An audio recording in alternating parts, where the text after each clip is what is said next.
Eternal God emperor के पिछले episode में हमने देखा रोचन और यूनर मिलकर रॉयल कॉलोजियम की तरफ निकल जाते हैं।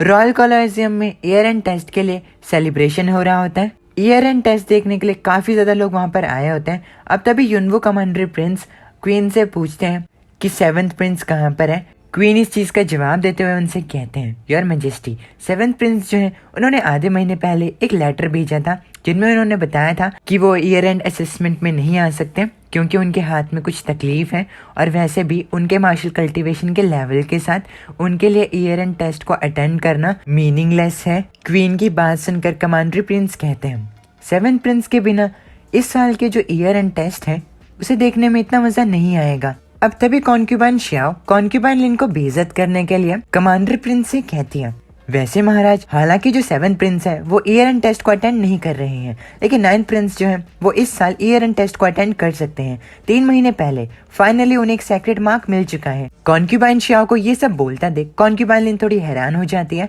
अब तभी कमांडर प्रिंस कॉन्क्यूबाइन लिन से कहते हैं, तुमने मुझे इतनी अच्छी न्यूज के बारे में पहले क्यों नहीं बताया। ये सुनकर कॉन्क्यूबाइन लिन कहती है, 9th प्रिंस को हाल फिलहाल में ही सेक्रेट मार्क मिला है, आप सेक्लूजन में थे इसीलिए मैंने आपको डिस्टर्ब करने के बारे में नहीं सोचा। ये सुनकर कमांडर प्रिंस मुस्कुराते हुए कहते हैं, 9th प्रिंस को उनका सेक्रेट मार्क मिल चुका है। ये एक ऐसी चीज है जिसके लिए हमें सेलिब्रेट करना चाहिए। आखिर वो कहाँ पर है, उन्हें मेरे पास लेकर आओ। कमांडर प्रिंस की बात सुनकर 8th प्रिंस रोज इनका मजाक उड़ाते हुए कहता है, सभी लोग यहाँ पर हैं लेकिन मेरा 9th ब्रदर जो है वो अभी तक यहाँ पर नहीं आया है। चीजें उसके लिए अब बदल चुकी हैं, उसे फाइनली एक सेक्रेट मार्क मिल चुका है इसलिए वो घमंडी बन रहा है।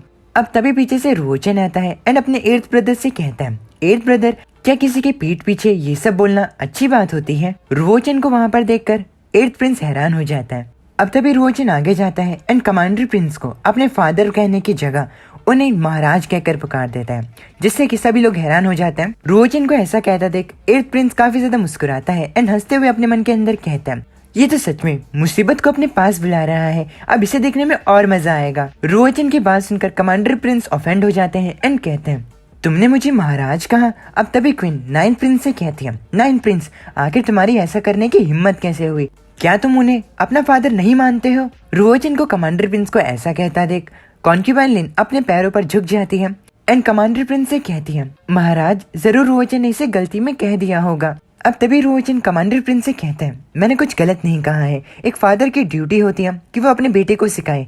हालांकि मुझे यहाँ पर खराब हालत में लाया गया है, मेरे फादर होने के नाते आखिर आपने मुझे आज तक क्या सिखाया है, क्या आपको मेरी कभी चिंता रही है। एक हस्बैंड होने के नाते आपके अंदर 3 क्वालिटीज होनी चाहिए और ये क्वालिटीज हैं ग्रेटिट्यूड, अफेक्शन एंड मोरालिटी। लेकिन महाराज जब मेरी मॉम को क्वीन ने कोड़े पड़वाए थे तो आपका उनके प्रति प्यार कहाँ पर गया, आपके पास उनके लिए कोई अफेक्शन नहीं था। मेरी माँ ने पिछले 3 साल में काफी कुछ सहा है, क्या आपके पास उनके लिए कोई ग्रेटिट्यूड है। इतनी ज्यादा ठंड वाली रात को मुझे और मेरी मदर को हमारे घर से निकालकर कोल्ड पैलेस में जाने के लिए कह दिया, क्या आपके अंदर हमारे लिए कोई इंसानियत है। अब क्योंकि आप ना तो एक अच्छे फादर हैं और ना ही एक अच्छे हस्बैंड, तो क्या मैं आपको महाराज कहलाने के लिए गलत हुआ। रोचन की बात सुनकर कमांडर प्रिंस काफी ज्यादा शॉक्ड हो जाते हैं, चारों ओर सन्नाटा फैल जाता है। अब तभी कमांडर प्रिंस क्वीन की तरफ देखते हुए कहते हैं, आखिर उन्हें कोल्ड पैलेस में जाने का ऑर्डर किसने दिया। अब तभी क्वीन कॉन्क्यूबाइन श्याओ की तरफ देखने लगती है। क्वीन को अपनी तरफ देखते हुए देख कॉन्क्यूबाइन श्याओ खुद से कहती है, हालांकि ये क्वीन का ऑर्डर था लेकिन मैं ये चीज महाराज को बताने की हिम्मत नहीं कर सकती। अब कॉन्क्यूबाइन श्याओ आगे जाकर 8th प्रिंस के साथ कमांडर प्रिंस के आगे झुक जाती है एंड कहती है, ये मैंने किया। कमांडर प्रिंस कॉन्क्यूबाइन श्याओ से कहते हैं, क्या इसमें सिर्फ तुम ही थी। कॉन्क्यूबाइन श्याओ झूठ बोलते हुए कहती है, हाँ ये मैंने किया है। अब कमांडर प्रिंस गुस्से में कॉन्क्यूबाइन श्याओ से कहते हैं, अब क्योंकि तुम इस चीज की रिस्पॉन्सिबिलिटी अपने कंधे पर अकेले लेने वाली हो तो अब से तुम्हें ही कोल्ड पैलेस में रहना होगा। इस बात को सुनकर कॉन्क्यूबाइन श्याओ बेहोश हो जाती है एंड 8th प्रिंस उन्हें संभालने लगता है। अब कमांडर प्रिंस रोचन के पास जाते हैं एंड कहते हैं, लगता है कि तुम एक रियल वॉरियर बन चुके हो, तुम पहले से अब अलग हो। तुम्हारी हिम्मत और गलत चीज के लिए आवाज उठाने के लिए इस बार मैं तुम्हें माफ करता हूँ। क्या तुम ईयर एंड टेस्ट में पार्टिसिपेट करना चाहोगे। इस चीज को सुनकर रोचन कहता है, क्यों नहीं। रोचन को इतना ज्यादा बोल्ड देखकर कमांडर प्रिंस हंसने लगता है एंड कहता है, जैसा कि मैंने अपने बेटे से एक्सपेक्ट किया था तुम बिल्कुल वैसे हो। अब फाइनली ईयर एंड टेस्ट शुरू होता है। ऑडियंस ईयर एंड टेस्ट के लिए काफी ज्यादा एक्साइटेड होती है। इस बार के ईयर एंड टेस्ट को देखने के लिए घाओजी के साथ साथ ऑयन भी आई होती है। ऑयन को अपने साथ आया देख घाओजी ऑयन से कहते हैं, बॉस, जो रॉयल फैमिली है वो हर बार क्वीन शुआन पवेलियन को इनविटेशन भेजती है, लेकिन अभी तक आपने किसी भी ईयर एंड टेस्ट को अटेंड नहीं किया था, तो इस बार आप अचानक से ईयर एंड टेस्ट को अटेंड क्यों कर रही हैं? ऑयन गाओजी को बताती है कि वो एक इंटरेस्टिंग आदमी से मिली और अब वो उसके बारे में और जानना चाहती है। ऑयन अपने मन के अंदर कहती है नाइन्थ प्रिंस जो है वो काफी सालों तक खराब हालत में थे और कॉन्क्यूबाइन लिन ने भी अपने फेवर को खो दिया। इस हालत में अचानक से नाइन्थ प्रिंस को इतने ज्यादा पैसे कहाँ से मिले कल्टीवेशन मटेरियल को खरीदने के लिए? आखिर नाइन्थ प्रिंस क्या छुपा रहे हैं? अब तभी गाओजी ऑयनिया को बताता है बॉस, जो पहला राउंड है वो शुरू होने वाला है। जो पहला राउंड है वो है स्टोन ट्रेस को उठाने का, एंड इनमें जो सबसे ज्यादा हल्की स्टोन ट्रे है उसका वजन सिर्फ 100 किलो है, जबकि जो हैवीएस्ट स्टोन ट्रे है उसका वजन 1000 किलो है। अब तभी एक छोटी सी प्रिंसेस आगे जाती है एंड सबसे ज्यादा हल्की 100 किलो वाली स्टोन ट्रे को उठा देती है, जिसे देखकर सभी लोग उनकी काफी ज्यादा तारीफ करते हैं, क्योंकि जितनी छोटी वो होती है उसके हिसाब से ये कर दिखाना इस चीज को प्रूव करता है कि उस छोटी प्रिंसेस के पास इनक्रेडिबल स्ट्रेंथ है। गाओजी इस चीज को देखते हुए कहते हैं इन छोटी प्रिंसेस को इनका सेक्रेट मार्क तब मिला था जब ये 4 साल की थी और अब ये ऑलरेडी 100 किलोग्राम स्टोन ट्रे को उठा सकती हैं। ये सच में काफी ज्यादा इम्प्रेसिव है। अब तभी ऑयनिया कहती है मुझे याद है इस लड़की की तरह एक और लड़की थी जो कि एक जीनियस थी, उसका नाम लिन निंगशेंग था। ओ हाँ, अब तो उसी की बारी है ना?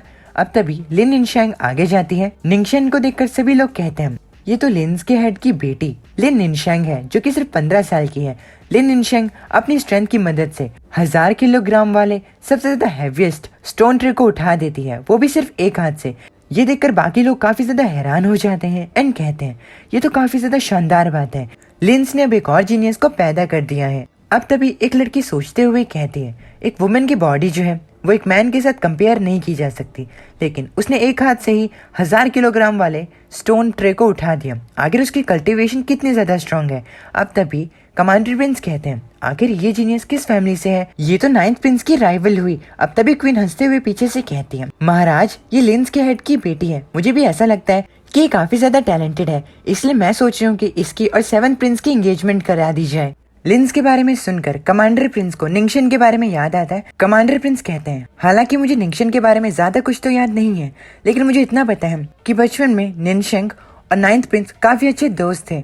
मैं तो चाहता था कि मैं उन दोनों की शादी कराऊं, लेकिन 3 साल पहले जो कुछ भी चीजें हुई उन सब की वजह से ये चीज अब नहीं हो पाएगी। अब तभी क्वीन मुस्कुराते हुए कहती है महाराज, निंगशन के टैलेंट के साथ आखिर वो 9th प्रिंस के साथ शादी कैसे कर सकती है? उन दोनों के बीच का टैलेंट का गैप काफी ज्यादा है और जैसे जैसे समय बढ़ेगा उनके बीच का गैप और ज्यादा बढ़ता जाएगा। किसी तरह से अगर निंगशन की शादी किसी भी प्रिंस के साथ हो जाती है तो इस चीज से लिन्स को काफी ज्यादा फायदा होगा। अब रुओचन की स्टोन ट्रे को उठाने की बारी आ चुकी थी। रुओचन को आगे जाता देख 8th प्रिंस कहते हैं 9th ब्रदर थोड़ा ध्यान से, नहीं तो तुम पत्थर के नीचे आके मर जाओगे। अब तभी एक दूसरा आदमी कहता है तुम्हें सेक्रेट मार्क को मिले हुए सिर्फ कुछ ही समय हुआ है। मुझे तो इस चीज का डर है कि 9th प्रिंस अभी तक washing marrow and breaking out of channels को भी कंप्लीट नहीं कर पाए होंगे।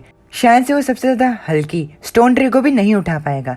अब तभी पीछे से एक और आदमी रोजन को चिढ़ाते हुए कहता है रॉयल फैमिली की बेइज्जती कराने के बजाय मैं घर पर रहने को ज्यादा सही समझता। अब रोजन स्टोन ट्रेस को उठाने के लिए आगे जाता है। एक तरफ रोजन आगे जा रहा होता है तो दूसरी तरफ से निंगशन बाहर चल के आ रही होती है। निंगशन रोजन को देखकर कहती है कजन, तुम्हारी इस एबिलिटी के साथ तुम्हें यहाँ पर नहीं आना चाहिए था। शायद तुम सबसे ज्यादा हल्की 100 किलोग्राम वाली स्टोन ट्रे को भी नहीं उठा पाओगे। ना सिर्फ तुम खुद की बेइज्जती करोगे बल्कि इस चीज से रॉयल फैमिली एंड कॉन्क्यूबाइन लिन की भी बेइज्जती होगी। आखिर तुम ये क्यों कर रहे हो? रोजन पीछे मुड़ता है। निंगशन से कहता है कजन निंगशन, मैं मानता हूँ कि तुम्हारा टैलेंट जो है वो सच में काफी ज्यादा आउटस्टैंडिंग है, हालांकि इसका मतलब ये नहीं होता कि तुम दूसरों को गलत बोल सकती हो।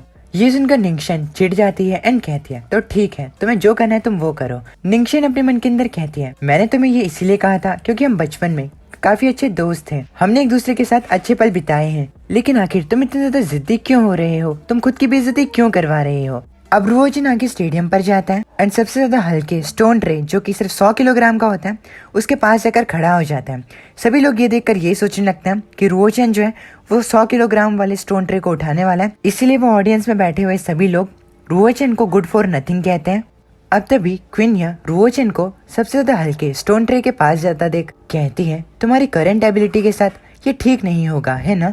अब इसी के साथ हमारा ये वाला एपिसोड यहाँ पर खत्म हो जाता है। उम्मीद है कि आपको एपिसोड पसंद आया होगा। अगर पसंद आए तो प्लीज वीडियो को लाइक करके चैनल को सब्सक्राइब करना ना भूलिएगा। मैं मिलता हूं आप लोगों से नेक्स्ट वीडियो में, तब तक के लिए अपनी फैमिली का ख्याल रखना। माता नहीं।